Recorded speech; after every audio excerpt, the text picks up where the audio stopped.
चित्तालागी अमावास्या बा चित्तौ उआस ओडिशा रे पालित एक गणपर्व। श्रावण मासर अमावास्या तिथि पालित होइथाय चित्तालागी अमावास्या। एही दिन श्रीमंदिर रे जगन्नाथ, बलभद्र और सुभद्रा तीन ठाकुरंक चित्तालागी होइथाय। एही दिन गेंडा आदि जलचर प्राणी उद्देश्य रे चित्तौ और गईठा आदि पिठा अर्पण करा जायथाय। एही प्रथा सबर परंपरारु आनित बोली विदित। एथिरे चित्तौ पिठा करी जीवजंतु माननको खुआई संतुष्ट करिवार प्रथा रहिछि। सेथिपई एहा गेंडी कटा ओषा नामरे मध्य जणा।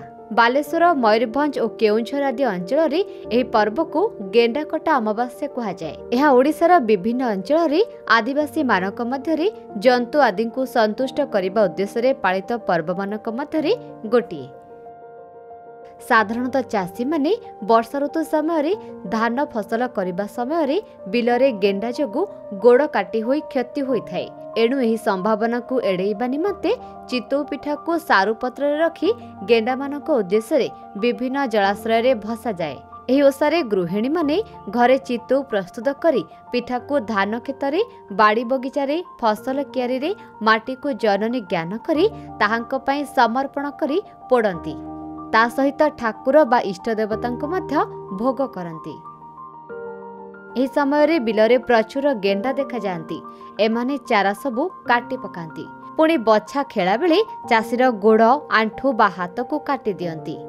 कारण आंठू पकाई बिल बाछिबा बेले हाथ और गोड़ भूमि सहित लागी रही थांती।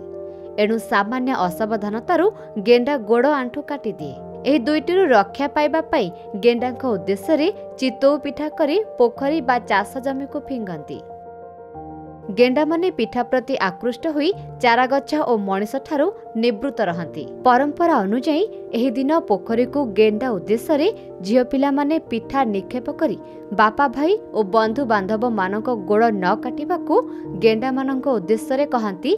गेंडे सुनिलो गेंडे सुनी मो गोड़ काटिबु नाही, मो बापा गोड़ काटिबु नाही, मो बोऊ गोड़ काटिबु नाही, भाई गोड़ काटिबु नाही, आम फसल काटिबु नाही। एथिपाई एही ओसारे गेंडा को गेंडे शुणी नाम रे पूजा मध्य करा जायथाय।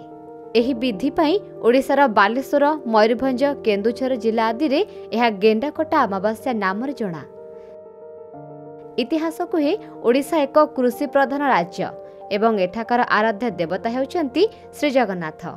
धर्मनैतिक, राजनैतिक कथा अनुरूप पर्वपर्वाणी को भिन्न अनेक कृषिभित्तिक पर्वपर्वाणी यथा नवान्न भक्षण, अक्षय तृतीया, रज, चित्तालागी अमावास्या, सांब दशमी एवं माणबसा गुरुवार आदि जगन्नाथ को आधार करी पालन करा जायथाय। ओडिशार धान मुख्य फसल। एणु धान बुणा ठारू काटिबा पर्यंत धान को केंद्र करी विभिन्न प्रकार पर्व पालित होइथाय।